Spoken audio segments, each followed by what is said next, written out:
नवरात्रि के अष्टमी के दिन आखिर क्यों सुधाकर सिंह की बिहार सरकार ने चढ़ा दी बलि। आखिर क्यों सुधाकर सिंह को देना पड़ा अपने मंत्री पद से इस्तीफा। आखिर क्यों सबसे ज्यादा करप्शन पर मुखर तौर से बोलने वाले सुधाकर सिंह को बर्दाश्त नहीं कर पाई बिहार सरकार। इसकी इनसाइड स्टोरी क्या है वो आपको हम बताएंगे। बिहार में भारी करप्शन के खिलाफ जंग छेड़ने वाले कृषि मंत्री सुधाकर सिंह की नवरात्र की महाअष्टमी को बलि ले ली गई। रविवार की सुबह सुधाकर सिंह के पिता और राजद के प्रदेश अध्यक्ष जगदानंद सिंह ने खुद मीडिया को बुलाया। कहा सुधाकर सिंह किसानों के लिए लड़ना चाहते थे, इसलिए त्याग किया और इस्तीफा दे दिया। जगदानंद सिंह कह रहे हैं कि सुधाकर सिंह ने खुद इस्तीफा दिया है, लेकिन अब अंदर की कहानी सामने आने लगी है। कृषि मंत्री सुधाकर सिंह ने खुद इस्तीफा नहीं दिया, बल्कि उनसे इस्तीफा मांगा गया है। राजद के अंदर से जो बातें आ रही हैं वो यही बता रही हैं कि कड़वा सच बोल रहे सुधाकर सिंह तेजस्वी यादव के सीएम बनने के सपने पर ग्रहण लगा रहे थे। इसी सपने को पूरा करने के लिए सुधाकर सिंह को कुर्बान कर दिया गया। अंदर की कहानी को अब जान लीजिए।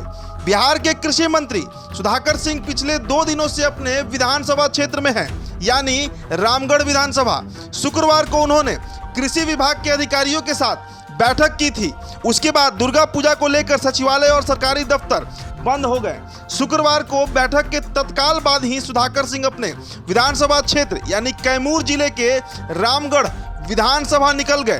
तब से वे पटना वापस नहीं लौटे हैं। राजद के एक सीनियर नेता ने बताया है कि अगर किसी मंत्री को इस्तीफा देना होता है तो वो खुद आकर उसे सौंपता है।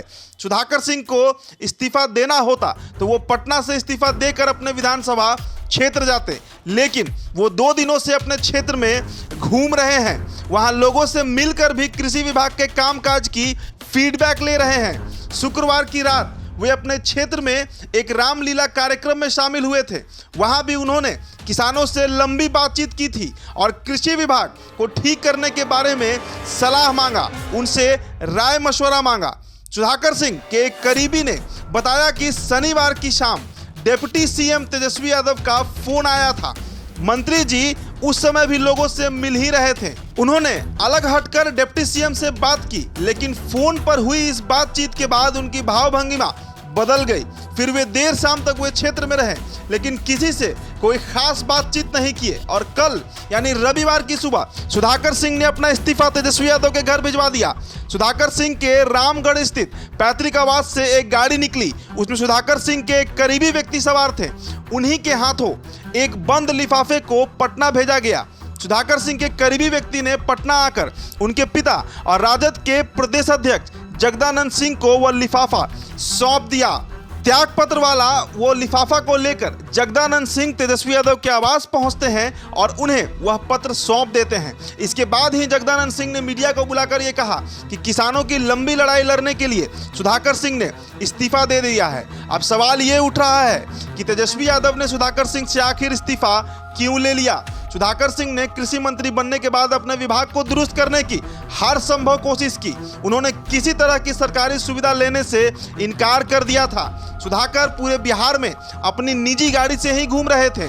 उनके खिलाफ करप्शन से लेकर दूसरी कोई भी शिकायत नहीं थी।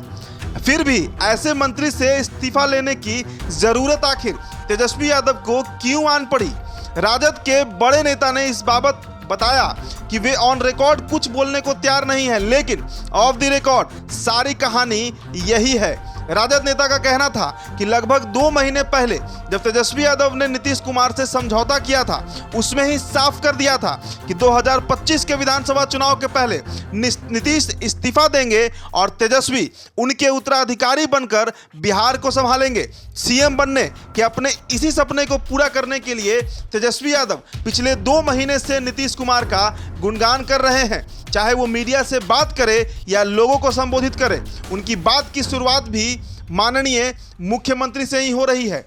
अपने सपने को पूरा करने के लिए फूंक फूंक कर कदम रख रहे तेजस्वी यादव के लिए सुधाकर सिंह एक बड़ा खतरा बन रहे थे। वे बिहार में अधिकारियों के मनमानी का पर्दा फाश कर रहे थे। राजद नेता ने बताया कि बिहार के मौजूदा मुख्यमंत्री नीतीश कुमार तेजस्वी यादव नहीं बल्कि लालू यादव को कई दफे कह चुके हैं कि सुधाकर सिंह को मंत्री पद से हटा दिया जाना चाहिए। नीतीश कुमार कह रहे हैं कि सुधाकर सिंह के कारण सिर्फ मौजूदा सरकार की इमेज ही नहीं खराब हो रही, बल्कि आने वाले दिनों में जब तेजस्वी यादव की सरकार बनेगी तो उसके बारे में भी लोगों की धारणा खराब ही होगी। नेता के मुताबिक लालू यादव और तेजस्वी ने कई दफे सुधाकर सिंह को कहा था कि वे करप्शन जैसे मुद्दों पर चुप रहें, लेकिन सुधाकर सिंह मानने को तैयार नहीं थे। वे लगातार करप्शन के खिलाफ बोल रहे थे। इसी बीच पिछले कुछ दिनों से बिहार में किसानों की बदहाली का मुद्दा उठने लगा था। इसके लिए वे बिहार के कृषि नीति को जिम्मेदार ठहरा रहे थे, जबकि बिहार सरकार की कृषि नीति यानी कृषि रोड मैप को खुद नीतीश कुमार ने तैयार कराया है। सूत्रों की माने तो कृषि रोड मैप को लेकर सुधाकर सिंह के बयान से भी नीतीश को बहुत आपत्ति थी। 2 दिन पहले भी नीतीश कुमार ने तेजस्वी से कहा था कि कृषि मंत्री को बोलने से रोक लीजिए। इसी बीच कृषि मंत्री सुधाकर सिंह ने ऐलान कर दिया कि वे बिहार के किसानों की समस्या को समझने के लिए पूरे राज्य के किसानों का सम्मेलन बुलाएंगे। पटना में किसान पंचायत बुलाकर उनकी समस्या सुनी जाएगी और फिर उसका निवारण के लिए रणनीति बनाई जाएगी। सुधाकर सिंह के इस कदम से एक अणे मार्ग में से लेकर सीएम आवास से लेकर 10 सर्कुलर रोड तक बहुत बेचैनी थी। सूत्र बता रहे हैं कि कृषि विभाग के आला अधिकारी को भी ऊपर से फरमान आ गया था, तभी अधिकारियों ने भी कृषि मंत्री सुधाकर सिंह की अनदेखी शुरू कर दी थी। शुक्रवार को जब मंत्री ने कृषि विभाग के नाप तौल से संबंधित उच्च स्तरीय समीक्षा बैठक बुलाई थी तो उसमें विभाग के सचिव ही मौजूद नहीं थे। बैठक में रखी विभागीय सचिव की कुर्सी खाली ही रह गई। कृषि विभाग के सूत्रों के मुताबिक मंत्री के कई आदेशों को अधिकारियों के स्तर पर दबाने की शुरुआत भी हो चुकी थी। तो कुल मिलाजुलाकर आप समझ सकते हैं कि आखिर एक राजपूत नेता जगदानंद सिंह के पुत्र सुधाकर सिंह की बलि क्यों दी गई, क्योंकि वे नीतीश कुमार के कृषि रोड मैप पर सवाल उठा रहे थे। वे बिहार में फैले करप्शन पर सवाल उठा रहे थे।